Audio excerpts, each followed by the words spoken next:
right, we are going to call this meeting to order. It's 5:30. If we could go ahead and get our roll call. Greg. Present. Donna. Here. Amberlin. Yes. Bill. Here. And Jay. Here. Perfect. Before we get into the meeting, I want to recognize tonight we have Fannin County Commission Chairman Jamie Hensley is in the audience with us. We also have Polk County Commission Chairman Keith Barker in the audience, and Commissioner Samantha Tranthound in the audience. So, as well as Monica Farrow, who is on our IED board. So, thank you very much for everybody that's come out. I think this is going to be a positive meeting for us, and looking forward to getting into the agenda. So, if nothing else, we'll move into the minutes. And any questions regarding the minutes? Do I have a motion? Make a motion. Got a motion Second. and a second. So a motion by Tim, a second by Donna.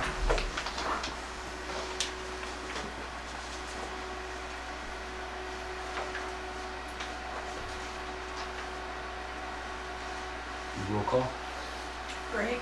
Yes. Donna. Yes. Amberlin. Yes. Bill. Yes. And Jay. Yes.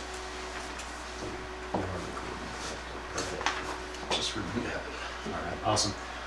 Next on the agenda, we have the financials from January 24th, 2025 to February 12th, 2025. Do I have a motion to consider these? I'll make a motion. All right. And we have a second. Second. So we have a motion by Bill, second by Tamerlan. Any discussion on financials?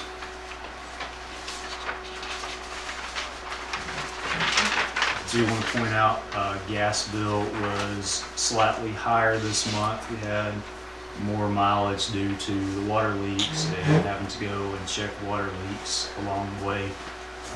As we know, we have water lines extend all the way into North Carolina and a good distance. So that bill was up to $908.73 this month, but everything was justified. I have challenged the men to drive less, to carpool when they can, or truck pool, so they don't have cars. So, all right, do we have a motion to, we've got a motion and a second, roll call. Greg. Yes. Donna. Yes. Amberlin. Yes. Bill. And Jay. Yes. Very good. So going to go ahead and get our public comments. I'll open up the floor to public comments. You have 3 minutes. Do you have any public comments from the audience? Being no public comments, we will move on into, we have priority new business. I've gone a bit out of order. I felt like this one needed to be at the top of the list tonight. This is an intergovernmental agreement between Fannin County, Georgia and Copperhill, Tennessee. Very excited to present this to the board. We have Jamie Hensley again in the audience who is here to answer any questions. But before we go into asking for a motion, I'll go ahead and read our resolution. So I'll start at the whereas. The City of Copperhill recognizes the need for infrastructure improvements within its jurisdiction, and whereas a portion of West Tennessee Avenue lies within the City of Copperhill and is in need of paving to ensure the safety and convenience of its residents and visitors, and whereas Fannin County, Georgia has the necessary resources and capability to complete the paving work on the portion of West Tennessee Avenue located within the City of Copperhill. And whereas the City of Copperhill and Fannin County desire to enter into an intergovernmental contractual agreement to facilitate the paving of the aforementioned roadway in a cost-effective and efficient manner. And whereas it is in the best interest of the city and its residents to authorize the mayor to execute an intergovernmental contract with Fannin County for this project. Now therefore be it resolved by the Copperhill Board of Mayor and Aldermen of the City of Copperhill, Tennessee as follows. The mayor of the city of Copperhill is hereby authorized to enter into an intergovernmental contract with Fannin County, Georgia for the purposes of paving the portion of West Tennessee Avenue located within the city of Copperhill in accordance with the terms and conditions outlined in the attached contract, which is incorporated herein by reference. The city recorder is directed to maintain a copy of the executed contract as part of the city's official records. This resolution shall take effect immediately upon the adoption of the public welfare requirement. So I will make a motion to accept. Do I have a second? I'll second. Perfect. How many seconds you want? I'll even give you a first. Which one's first? Bill is first. Bill. Very good. Do we have any questions? I just want to say thank Thank you you. to Fannin County Absolutely. for your Yes. willingness to work with us on this project. I think it benefits everybody, and it's great to see neighbors working together. I'll make a little too, and if I may, Glenn will probably back this up if you will. We come in, our goal was to unity in the community. We've kind of talked about that ever since I come in. And for me, our community is, we all live in a bowl, if you will. And I feel that we're all a community, even if it crosses state lines. We still, we're family. We have a lot of family on in the Copper Basin, and grew up here, and we both go back and forth. So I think doing that helps us all out in a sense. We have a lot of people, as you stated, that travel West Tennessee Avenue to go to Mobile and go home that way. So we felt like we were in a position where we could help, and we're very thankful for that, to be able to do that. So thank y'all for allowing us to, because it helps us all. It truly does, and we're just thankful to be able to help. Thank you. Thank you. Thank you. If no more discussion, Bill, do you have? Yeah, when do you think you get started there? Yesterday, I was hoping yesterday, but no, we as quick as the weather kind of gives in a little bit and get into that paving season, Okay. so to speak, when it really warms up, and we'll start getting that taken care of. All right, It will be done this year, Lord willing. So thank you. Thank you so much. If no more discussion, we'll enter into roll call. Craig. Yes. Donna. Yes. Chamberlain. Yes. Bill. Yeah. And Yes. Jay. And All right. it is approved. Good approved. Thank you very much. All right. Moving into mayor reports. I gotta get my. So I've got a few. Again, I want to thank Fannin County, Jamie Hensley, Johnny Searcy, as well as Glenn Patterson for all their help with this. Our commissioners Keith Barker and Samantha Tranham for all their help with everything as well. This is really a great night for us. And I see, is that Robbie Hatcher in the back? I see our county executive, Robbie Hatcher, is back there, so I appreciate him very much as well. And I can't tell who else has slipped in, so I'm just a citizen. nobody's just a citizen. Thank you for coming. So I appreciate everybody coming tonight. So moving along, I want to mention our fiscal year audit for 23-24 was just completed. Everything looked good as far as operations. There were no findings that were significant. This would have been with the previous administration and how they went through with the budget and the financial, their spending. I do want to mention that the water and sewer had a $93,000 shortfall.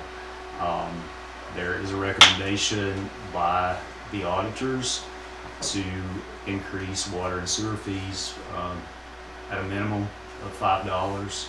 So that is something that I do not have on the agenda, but we can discuss in future meetings. So moving down the list, wanted to mention that we are working to get our judicial system back into place. I think Jake is going to speak to that in a bit, but we are going through that process, and once we do that, we can get a better handle on getting ordinances actually enforced and move forward with fines and get our city back on track. That being said, I want to mention there's a cleanup initiative that we're going to be doing. There's a resolution in the packet tonight for cleanup Copperhill. It's going to hopefully take place in April if we approve that. I want to remind everybody that there's ordinances already on the books for junk cars, if you've got piles of lumber in your yard, trash, just overgrown lots, houses that are falling down or in disrepair. These ordinances are already on the books. I advise you to go ahead, be proactive, start working on those and getting things cleaned up. We will start enforcing ordinances as soon as we possibly can. And you could avoid a fine if you go ahead and you're proactive. Anybody that wants to reach out to the city if they need help, we'll try to find resources to get to you so we can get the city looking better. That being said, there will be some tree trimming done in the near future of our public streets. So if anybody has anything decorative or like an ornamental bush that is like hanging over the streets, you might want to reach out to us and us coordinate a trimming rather than us just going through and buzzing it. So if it's protruding, there is actually an ordinance that specifies the height, and so it can't be out into the street. So we'll work with you on those. So next item, I think we're possibly going to get snow tonight. So I want to remind everybody that it is your responsibility if you have sidewalks, if you have a business, that in front of those areas, it is your responsibility to clear the snow. We'll do what we can to help clear downtown. However, it is on the books. It's your responsibility to clear those sidewalks. Also to clean the sidewalks in front of your businesses. But again, we'll do everything we can to assist. Donna has agreed. We were speaking of the rodeo last week. That's going to be taking place the 4th and 5th of July, or excuse me, the last meeting. That's going to be taking place July 4th and 5th. Donna has agreed, or Alderman Martin has agreed to head up events for 4th of July, and looking forward to having some festivities beyond just the rodeo. So that's coming up, and she'll be coordinating meetings, and that pretty much concludes my report. I will go around the room for the board. Donna? Okay. Tamara? Bill? Nothing? Jake? Like Greg mentioned, we've been working on the city court stuff. This kind of stemmed out of the work we were doing with Josh Holder, trying to get the administrative hearing officer in place. MTAS recommended probably the easiest course of action for us was to reestablish the court rather than go the administrative hearing route. And so we have entered into some talks with John Eskew, who is the court consultant for the state of Tennessee.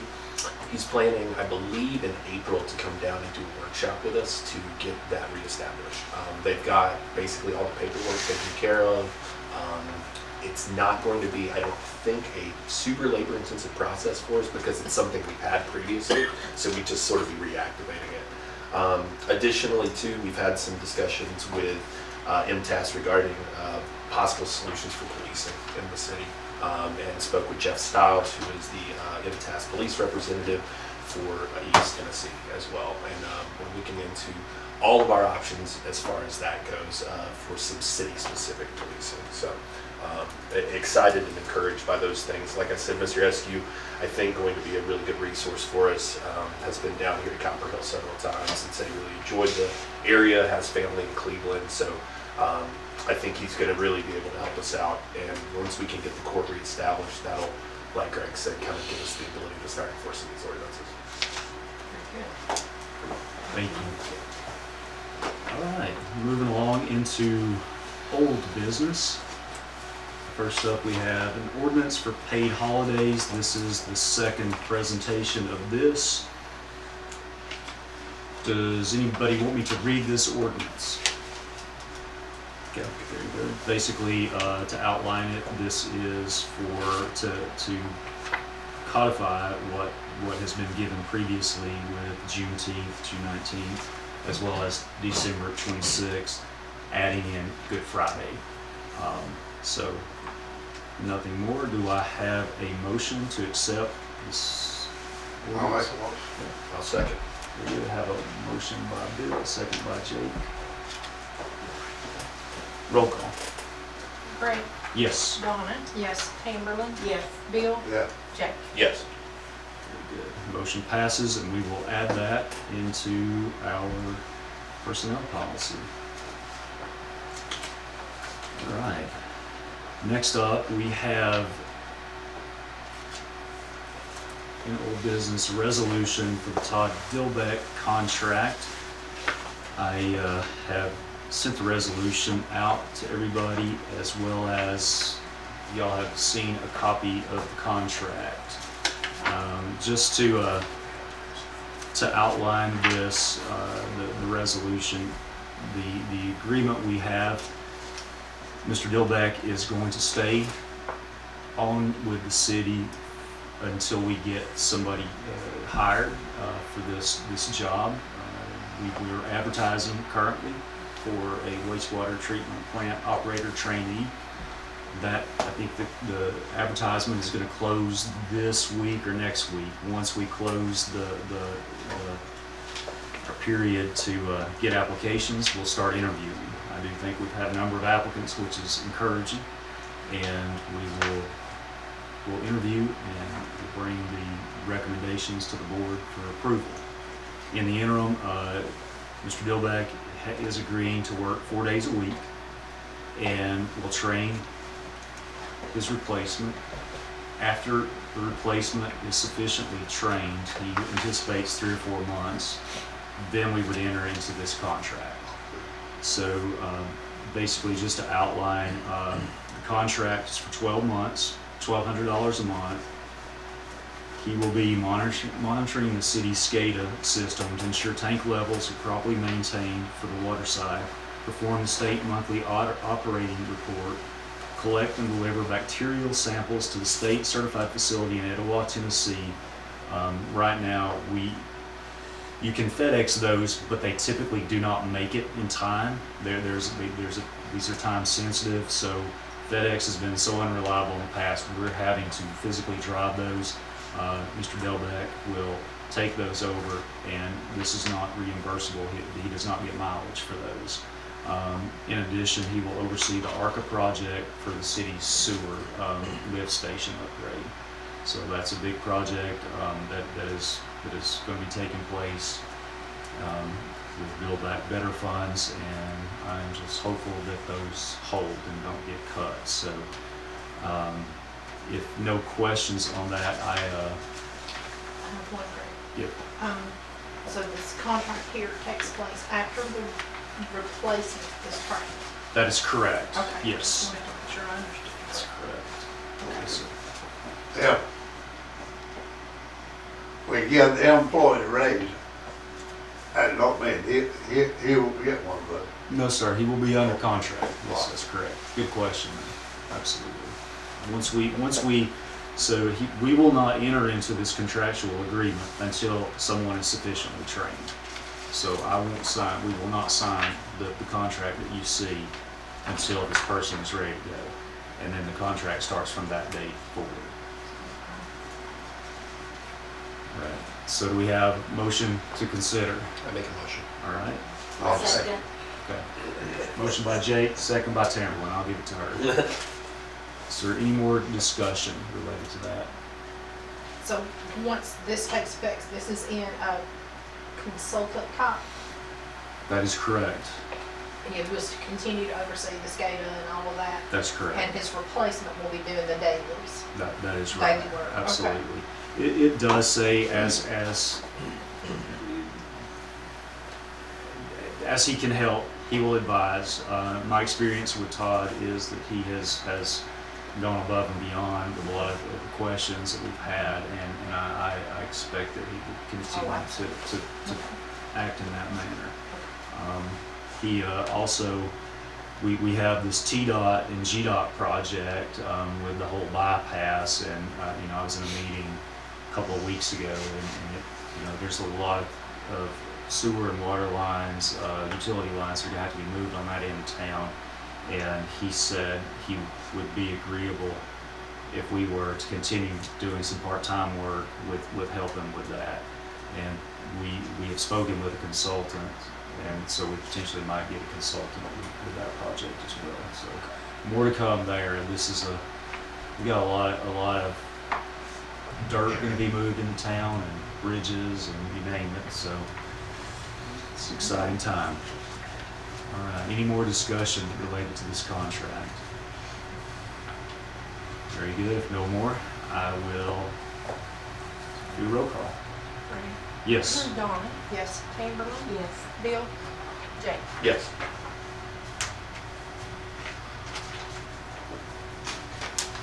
Very good. The next item on the agenda is resolution for garbage collection policy. This is a change. I'll go ahead and read the resolution. It's pretty quick. I'll start. Whereas the City of Copperhill, Tennessee currently provides garbage collection services 2 days per week, and whereas the cost of providing garbage collection services twice per week has placed an excessive financial burden on the city, and whereas the city seeks to implement cost-saving measures while maintaining effective waste management services for its residents. Now therefore be it resolved by the Copperhill Board of Mayor and Aldermen of the City of Copperhill, Tennessee as follows. Effective the first week of March 2025, the City of Copperhill shall modify its garbage collection schedule from 2 days per week to 1 day per week. The designated collection day shall be Thursday of each week. Residents shall be limited to a maximum of residents shall be limited to a maximum of 6 bags of garbage per collection. The city shall notify residents of these changes through public announcements, postings on city official website, and other appropriate communication channels. This resolution shall take effect the first week of March 2025, public welfare requiring it. All right. Do I have a motion to consider that resolution? I'll second. Motion by Tamberlin, a second by Jake. Do I have any discussion related to that? I just want to say, I talked with our maintenance supervisor. Thursdays seem to be the better days. We want to try to avoid taking hours the same days that Ducktown does. Mondays are often holidays, so we felt like Thursday was the best day because it's later in the week and so fresh before the weekend. All right. Yes, when will that start? The first week of March is when it takes place, yes. All right. Any other questions or discussion? All right. Roll call. Greg. Yes. Donna. Yes. Chamberlain. Yes. Bill. Yeah. Jake. Yes. Motion passes. All right. So the last item on the agenda is discussion for the Great American Rodeo. Just wanted to open it up for the board to discuss that week. I think we charge typically $250 per day is what our charge is. They're going to need to occupy the ball field for at least 2 weeks with their setup and tear down. So just wanted to get your thoughts on what we should approach to charge. I think the $250 per day is going to be a bit excessive. We can come up with an agreement of some sort if y'all desire that. I definitely think that they need to clean up, and then there'll be a follow-up and a sign-off by me and the maintenance department if that's something that you guys want to think about for next month, and we can bring it back. As far as fee goes, we can communicate that to me. Any thoughts tonight? I thought they did a much better job last year in terms of cleanup. I thought they were a lot quicker. The previous year, it kind of drug its feet a little bit, but I feel like last year they were really on top of it. So I think was encouraged by that. I think that hopefully that will be the case again this year. What is the fee for the vendors that come in and sell? The vendors are going to, they pay a $25 fee, correct? Or is it 15? 15. And that's mandated? We can't charge more than that? Is that? I think we can change that. Okay. So the current, okay, the current vendor fee in place is $15.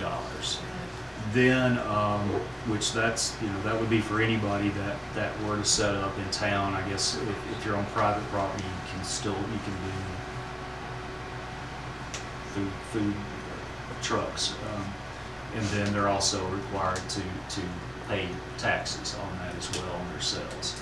So we can, if you want to look at changing the fee structure, we can do that. I think 15 is very generous on our part. I don't want to make it cost prohibitive for the vendors, but is that an annual fee, or that's an annual fee? So basically, if somebody's already paid their $15, let's say if they were sitting up if they'd set up, I guess, an operation on their property and they've already paid $15, then they would. That's We good. would pay it again. They're covered for the year. My thought on that would be perhaps we should reconsider moving it from a one-time, having a one-time option, and as well as a perhaps Per. yearly fee. Yeah, because I'm sure that some people it wouldn't affect as greatly, and some people are only going to come to the rodeo, I would think. So. True. I don't think it's a one-time fee, is that what you're saying? Yeah, well, I'm saying I think we should have two. If you've got, for example, like a food truck were to set up and park in a parking lot, I think that they should be charged a different rate than the one-time person who's going to come to the Now, the rodeo. city's gonna have to pay $250. No, they No. pay us.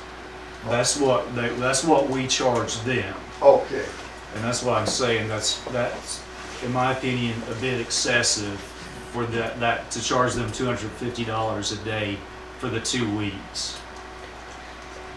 Especially, That comes out to like 3,500? yeah, we'll say yes. I have not done the math, Yeah. but yeah. Yeah, 3,500, so. Have they always been paying $250? Like, is that what they've paid every year? Right, so, yes. For every day. Because, I mean, they are tearing the grass. So, All right, so this is discussions for the Yeah. board, so we'll continue. Thank you. yeah, I think I agree with you. That seems a little cost prohibitive for them, and I think that's definitely something we should consider Okay. adjusting for the next meeting. Very good. But Good. so where will they take their trash? That's a great question, and we will have to coordinate that. That's a Because perfect.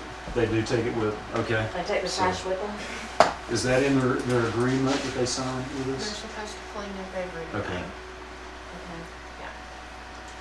That's never been an issue. They Okay. have taken care of that. What we did have an issue with last year was she wrote us $1,000 deposit check. And then she didn't come back to pay or pick the check up. So we deposited the check, which would have been $250 for 4 days. That would have been correct. They did not like it. Weren't happy with paying the 1,000, Okay. but they used it. Right, I mean, there's a fair number, I feel, and we'll, we need to come up with a number. We can put it on the agenda, or if anybody wants to, Let me get this straight, so they pay $250 a day correct, for the 2 weeks that they're over there occupying that field. right, And that's the problem with the house. Okay, we're 3,500. And this fee was this has only been the last board passed this, correct? it's been 3 years. Okay, They've so been years. prior to that, there was no fee structure in place. You could just go use it, so. Okay. Alright. Very good. Any other discussion? All right. If none, we'll move into new business. And I have placed on there the resolution for Copperhill Cleanup Week. I'll read the resolution and we'll go into discussion. This is from April 28th, 2025 to May 2nd, 2025. Whereas the City of Copperhill recognizes the importance of maintaining clean neighborhoods for all residents, and whereas community engagement and volunteerism play a vital role in the beautification and upkeep of our city, and whereas Copperhill resident Kathy Hale has graciously volunteered to lead the efforts for a citywide cleanup initiative, and whereas the Copperhill Cleanup Week will provide residents an opportunity for free brush pickup, thereby promoting a cleaner and more attractive community. Whereas Ms. Hale will be responsible for coordinating volunteers, organizing activities, and planning the week's events to ensure a successful cleanup effort. And whereas the City of Copperhill appreciates and supports the efforts of Ms. Hale and all volunteers who contribute their time and efforts to this initiative. And I'll make a motion to approve Copperhill Cleanup Week. Do I have a second? I'll second. Very good. Do we have discussion on this? I'm happy we're doing it. I think that it's, Absolutely. yeah.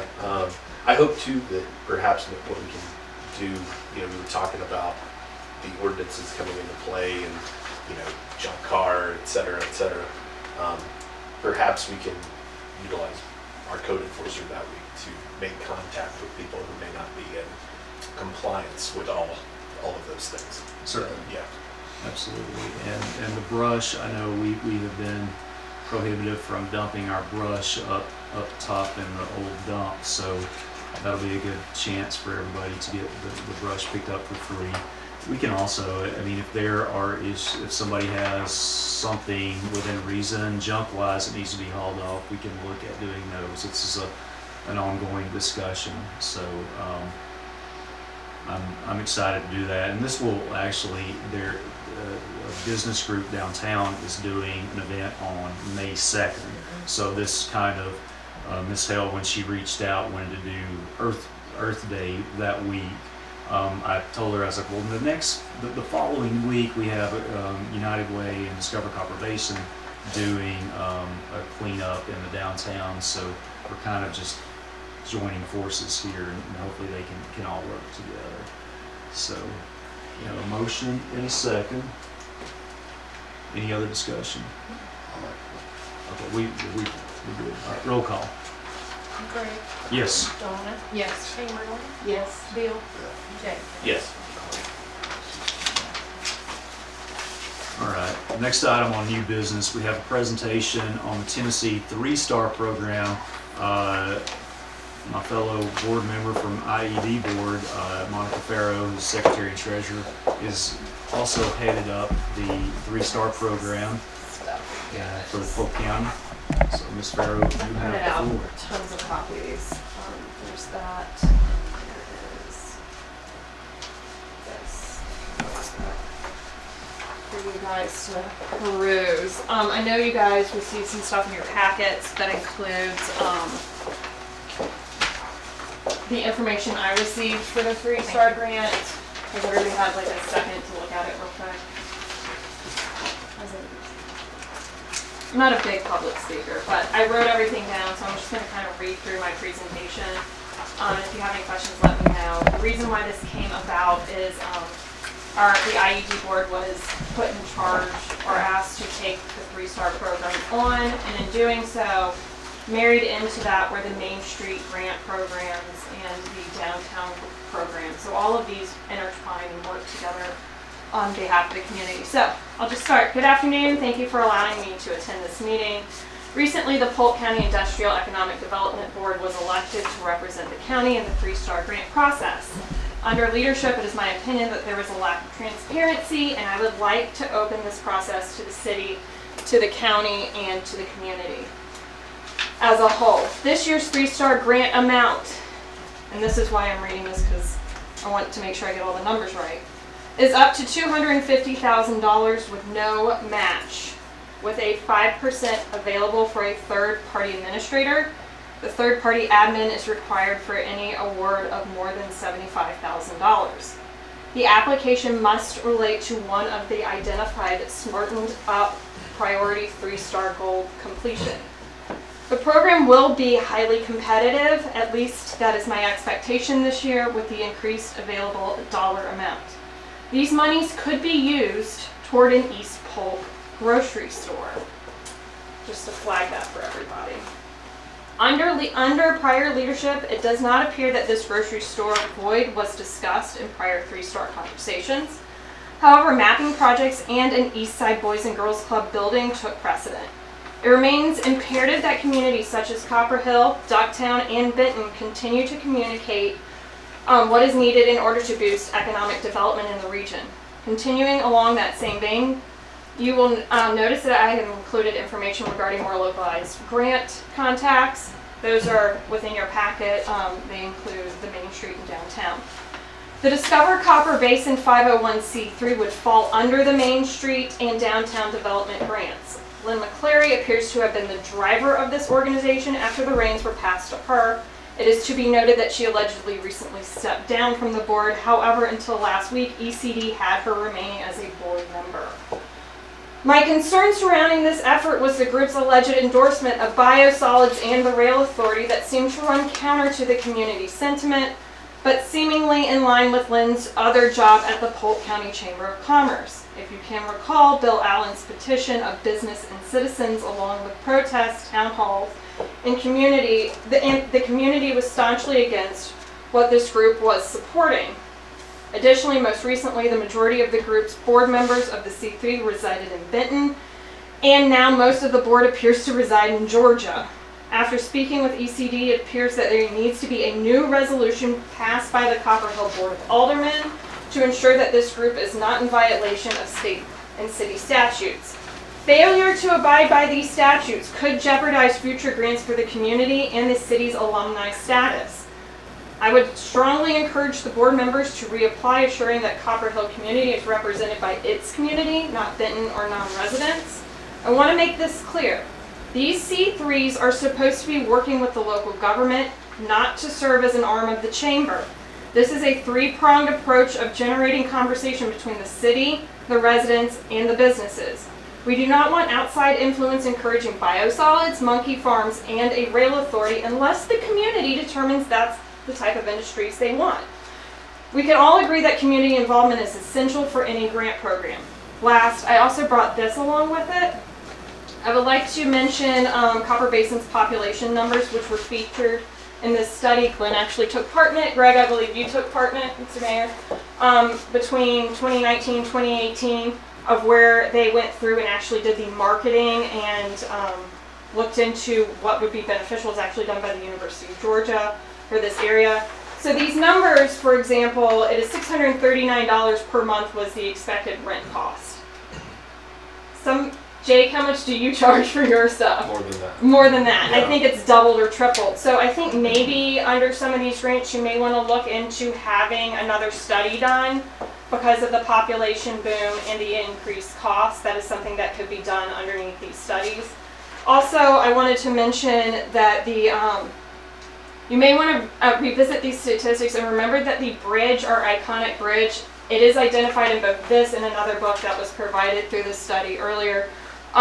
It's the key identifier as a key historical marker and marketing tool for this community as you move forward and look to do these historical restoration grants. So that's kind of that. And I will need it back eventually, but to you guys, but it's really how they came up with the logo and everything for this town. It's fascinating. So I want to make sure everybody had all that. Any questions? Also, I provided you language for a resolution to pass. This is your resolution. I'm not married or wed to the language in it. It is from attorneys that I've spoken with, ECD, language that I have pulled off of the actual internet and doing research. But this is you guys' baby. Please take it and do whatever you want to with it. My feelings will not be hurt if you chuck it or keep it or edit or alter it, but that's the suggestions that were made. Also, after ECD, I knew we had a conversation. I do believe that the mayor will be hopefully meeting with them so we can get this all kind of sorted out and fixed. So my understanding from ECD is that, like Ms. Farrow indicated, we have to pass a resolution. And they have to adopt it. I have requested that this is related to a current project that's being worked on for a sign. I've requested the resolution. We have not found that resolution from the prior administration. We've also requested from ECD a copy of the resolution that they have been provided. I understand the original intent of this grant was for downtown lighting. It has been switched to a sign, and we just need, if that's the direction, apparently lighting was extremely expensive. I'm not aware that any consult was made officially to the city. My original understanding was this group and these grants were for private business, and that the businesses had applied for these, unaware that these were actually City of Copperhill's projects that are being done on their behalf through this 501c3. Have you looked at this before? I am just learning of this in the last couple of weeks. Yes, I was aware of this project going on with Discover Copper Basin and the sign. I thought this was their project, that this was a private group. Was unaware, again, this was for the city.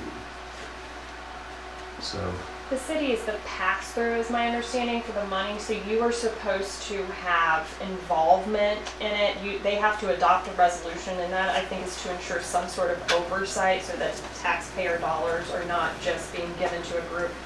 As of right now, my point was, anybody can be on this board, there's no oversight. So having that resolution, adopting those rules would provide some guardrails to ensure that money is spent properly and that the right people are communicating and working together. I was unaware of, I was thinking along the same lines as Greg, that this had nothing to do with the city. This was just its own separate group until I received this 3-Star information.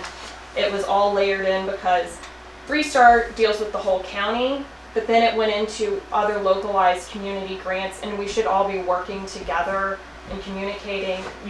If you needed certain grant money toward one program, you wouldn't want to double up on that. You would want to make sure that all of the money is going to strategic locations, and that the city's not asking for one thing and the county's not asking for another without communicating. So that's how I came across all of this information. It literally just fell into my lap. so that being said, I'm not opposed to the sign project. I feel like we need to pass the resolution to get the sign project going. However, I'll meet with ECD. My feeling is that going forward, I think the city should become the alumni folks. If that cannot take place, this is Greg's thought. If a group is working on behalf of the city of Copperhill, I feel like that group should be exclusively working for the city of Copperhill and representing the city of Copperhill. The Discover Copper Basin group has a broader focus, and I want whomever this group is to be exclusively working for the city of Copperhill and its interests. You can form your own steering committee, you can form your own steering committee, or you can work with this 501c3, or you can work with another 501c3. So going into it, there are multiple avenues of which you can choose to go. And I'm hoping the conversation with ECD will help shed some light and clear up how this kind of didn't fall in line with what should be happening. Very good. Any other discussion, Bill? That you have for us? Very good. All right. Are we gonna bring this up, sit down, and talk about it sometime later? Yes, so ECD emailed me today, their rep there, and I cannot think of her name. I think that Dr. Bridget Jones, that you've heard her name previously, is going to come into me, and we can all meet with her collectively if you like. We can just have an open meeting. Yeah, absolutely. Just an open meeting. I just, my feeling is I am the mayor of Copperhill, Tennessee. I advocate for the city of Copperhill, Tennessee. All my efforts are in this capacity are for the city. I feel like if we have somebody working on grants, working for the betterment of Copperhill, that needs to be their focus, period.